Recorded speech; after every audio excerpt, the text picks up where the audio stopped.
Meilleuragent.com, c'est un site de courtier en agent immobilier. Ça flou quoi, inventer les mecs là, non?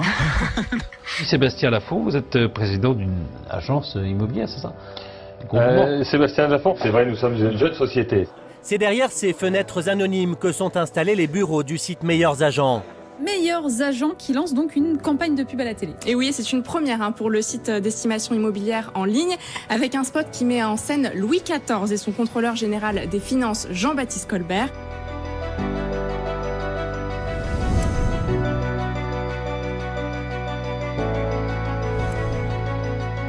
Dites-moi, c'est magnifique. Vraiment, Oui.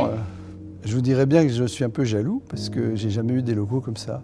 Mais c'est magnifique. Ce sont les 4e locaux. Non, on peut dire les 5e parce qu'au départ, il y avait l'appartement de Sébastien. Donc effectivement, des inaugurations, des découvertes de bâtiments, des équipes de plus en plus importantes. Combien êtes-vous aujourd'hui? 200. Et j'étais resté à 180. Il faut que je vienne plus souvent. Je vous laisse entrer. Oui, merci. Donc voilà. Super grand, hein? En fait, on va avoir une paillote, donc c'est assez original. D'accord, très bien. Donc voilà, donc là ce sera l'espace un peu cuisine, déjeuner. Ouais. Je connais la société depuis avant même qu'elle soit créée. Donc, ah oui, donc là c'est une très belle évolution en fait. Oui, oui. Ouais, non, je suis un ami de 30 ans de Sébastien en fait. D'accord, ok. On a fait HEC ensemble. C'est assez émouvant, je veux dire. Ouais, c'est assez émouvant parce qu'en fait, cette histoire a commencé avec un petit jeu de slide. Je me souviens très bien. Pardon, je suis un peu ému.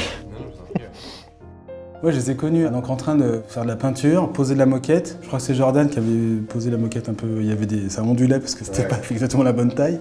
Pardon Jordan, je sais pas si c'était lui ou Julien ou je sais plus qui. Donc c'est marrant de voir ces 4 mecs là, plein de talent, plein d'ambition, transformer tout ça en 10 ans à peine. En fait, on avait une particularité avec Meilleurs Agents, dès le début, qui était une équipe très solide de 4 fondateurs, très complémentaires, avec un profil plutôt opérationnel, un profil plutôt immobilier, un profil plutôt tech, et puis un profil plutôt management, business avec Sébastien. Beaucoup d'entrepreneurs souhaitent travailler avec notre cabinet, du coup nous on a un pari à faire sur ceux qu'on choisit. En réalité, ils sont arrivés un peu presque par effraction ici, et on a vu arriver les 4 mousquetaires, là, ou les Beatles de l'immobilier, et ça nous a beaucoup séduit, je dois dire. J'ai tout de suite eu un coup de cœur, parce que c'est à la fois des hommes très jeunes d'esprit, et à la fois très matures.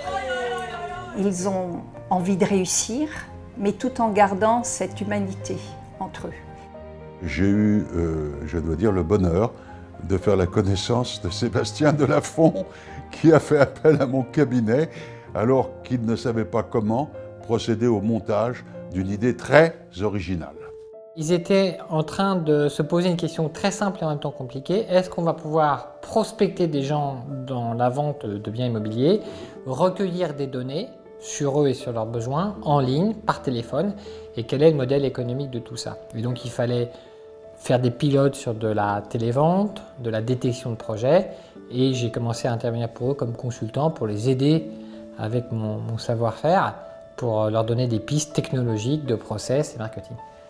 Ce qui m'a frappé aussi, c'était leur sensibilité à ce que leur travail soit bien fait et aussi à la qualité scientifique de ce qu'ils produisent. Le fait que Meilleurs Agents disposent justement des données au moment de la formation du prix permet d'avoir un indice qui peut coller d'autant mieux au marché.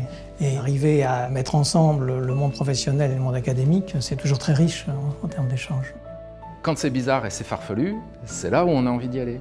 Donc aujourd'hui, quand on zoome sur leur carte et qu'on regarde les prix immobiliers, il y a un petit peu des méthodes géostatistiques qui sont là-dedans et qui permettent d'avoir une prévision plus fine. Donc nous travaillons exactement comme on le ferait dans un labo de recherche.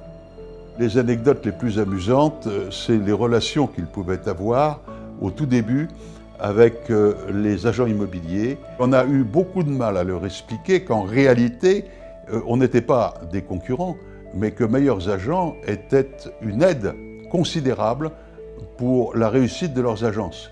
On est quand même sur un marché où il y a des milliards d'actifs qui s'échangent chaque année, comme la bourse, quelque part. Cette société, cette innovation arrivait au bon moment. Elle avait toute sa légitimité parce qu'elle allait donner une meilleure visibilité à tous les décideurs du marché. Elle allait renforcer son dynamisme. Il y a cette dimension de justesse de vision et de liens amicaux qui a façonné une relation qui est vraiment durable.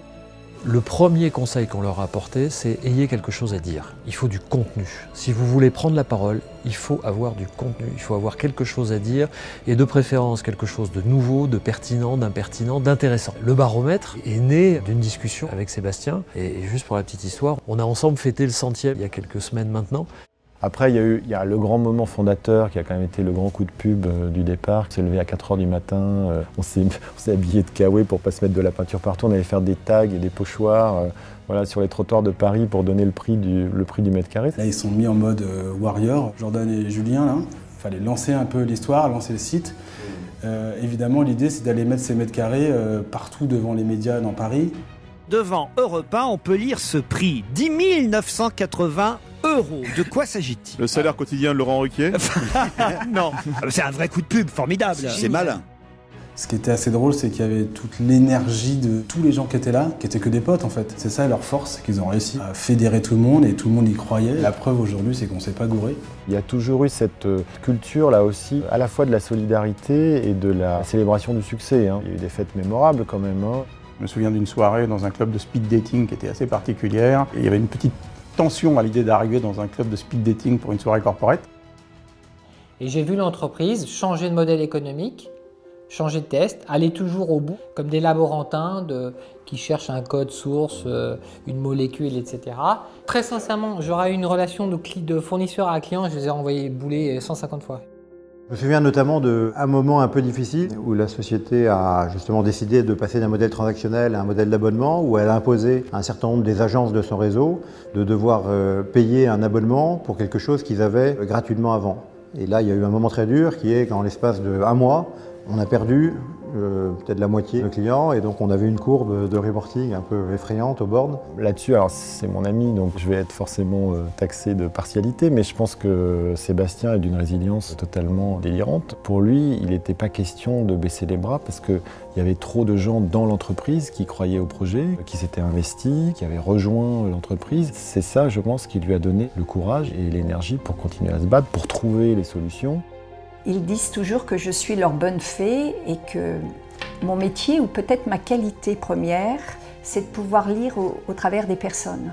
Ils avaient besoin de se lâcher, tout simplement, de s'exprimer. C'est une force dans cette entreprise, c'est de se parler, c'est d'oser dire. Et je pense qu'ils le font aussi avec intelligence, avec bienveillance. Et puis surtout, la richesse de Meilleur Agent, c'est la qualité de toutes ces personnes qui, multipliées, devient une montagne. Toute l'équipe est restée très soudée, que ce soit les fondateurs, et je rajoute Thibaut Rémy qui a rejoint les 4 fondateurs qui forment maintenant une équipe de 5 personnes très soudées à la tête de Meilleurs Agents, avec des actionnaires qui, depuis le début, se sont tenus les coudes, même dans des moments qui ne semblaient pas faciles. Et je pense aussi aux actionnaires et business angels d'origine qui ont largement contribué aussi au financement de la société. Donc on a eu pendant 6 ou 7 ans des boards très riches. On avait trouvé le business model qu'on devait avoir et maintenant on savait qu'on pouvait mettre la barre toute là-dessus. Il y a un cercle vertueux qui se met en place, qui en principe ne fait que s'accélérer, qui est que plus vous avez d'agences, plus vous avez de vendeurs potentiels qui vont venir et plus vous avez de vendeurs potentiels, plus vous avez d'agences qui s'intéressent au sujet. Il y a pour nous 2 choses. La première, c'est l'équipe, ce qui est le plus important dans une société, mais aussi le modèle d'affaires, qui est un modèle d'affaires qui est extrêmement puissant. Et donc en particulier, on les a aidés à identifier les goulots d'étranglement qui permettent donc d'accélérer la croissance. Ça marche tellement bien ici que maintenant il faut dupliquer d'autres villes, d'autres pays, leur faire une société mondiale. Ce sera la première étape vers la licorne. Je veux faire partie de l'aventure et grimper avec eux. Mais au-delà de ce business-là, il y a toujours eu, dès le départ, l'envie de créer une entreprise avec quelque chose qui fasse que les gens y soient contents, puissent s'y développer. Il y avait un livre fondateur au départ lié à la façon dont les dauphins se comportent. C'est une stratégie qui consiste à coopérer, à s'entraider et à être plus forts ensemble dans un monde qui n'est pas toujours peuplé d'animaux sympathiques. Et c'est une chance de pratiquer ce type de stratégie parce qu'on attire les meilleurs. Mais ce n'était pas évident pour moi quand j'ai rencontré Sébastien, bien sûr. Ils m'ont énormément apporté sans qu'ils s'en rendent compte, en pensant que c'était moi qui donnais des conseils. Et en fait, en ressortant, j'avais gagné aussi en sagesse et en connaissance. Le message que je pourrais leur transmettre, c'est tout le bonheur que j'ai à les voir se développer à les voir s'accomplir et à les voir évoluer.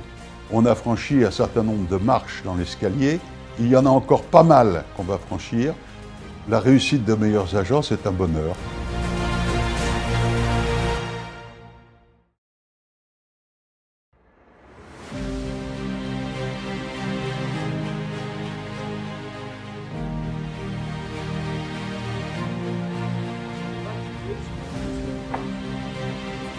Mets-toi ici. C'est que des séries là, c'est de la... Non, toi. Voilà. On commence comme ça, tac, tac, jamais fait. On mange pas comme ça. Moi, je suis un peu... Voilà, et vous avancez comme ça. On va essayer. Ok. Allez. Je sais pas comment... Allez, on fait le tour les gars. Pas trop vite.